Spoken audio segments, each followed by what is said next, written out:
আসসালামু আলাইকুম। Systematic math স্কুলের পক্ষ থেকে আপনাদের সবাইকে স্বাগতম। আমি মোহাম্মদ তরিকুল ইসলাম আপনাদের জন্য নিয়ে এসেছি আজকের ভিডিওতে সেরা অঙ্কের সেরা টেকনিক। অর্থাৎ আজকের ভিডিওতে আমরা এমন কিছু টেকনিক দেখতে পাবো যে টেকনিকের সাহায্যে আমরা আজকের ভিডিওর অঙ্কগুলো ছাড়াও একই নিয়মের যত ধরনের অঙ্ক আছে আমরা নিজেরাই করতে পারবো। চলুন দেখি। পাঁচটি ক্রমিক সংখ্যার যোগফল 100 হলে সংখ্যাগুলো নির্ণয় করো। সেক্ষেত্রে আমরা খুব সহজে যেভাবে নির্ণয় করবো, প্রথমে আমাদের কাজ হবে যে যোগফল যে মানটি আছে সেই মানটি বসানোর পর আমরা কি করব, যেহেতু পাঁচটি সংখ্যার যোগফল সেহেতু 5 দ্বারা আমরা ভাগ দিব। তাহলে 5 দ্বারা যদি 100কে ভাগ দেই তাহলে থাকে 20। এই 20 যে সংখ্যাটি পেলাম আমরা, এই সংখ্যাটি মূলত হলো মধ্যম স্থানীয় সংখ্যা, অর্থাৎ মধ্যম সংখ্যা।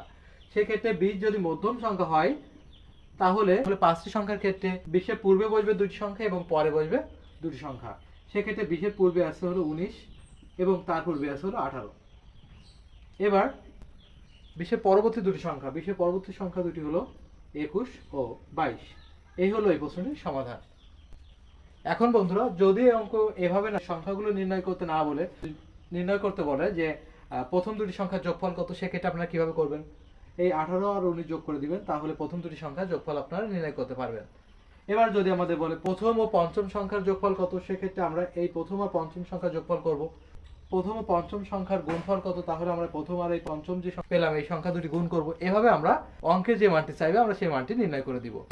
এবার একই নিয়মে আরেকটি অঙ্ক চলুন আমরা দেখি, তাহলে আমাদের যে সমস্যাগুলো ছিল অঙ্কর বিষয়ে সেই সমস্যাগুলো ক্লিয়ার হবে।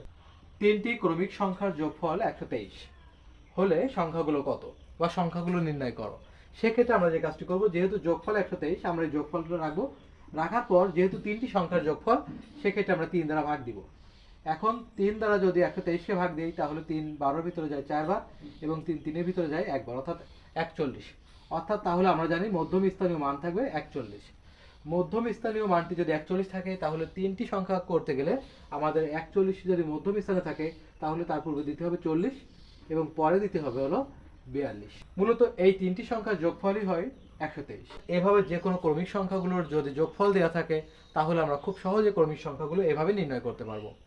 ধন্যবাদ বন্ধুরা আমাদের এই ভিডিওটি দেখার জন্য। যদি ভালো লাগে লাইক কমেন্ট শেয়ার করতে ভুলবেন না। আর যারা নতুন আছেন ভিডিওটি দেখছেন তারা অবশ্যই আমাদের আইডিটি ফলো দিয়ে রাখবেন।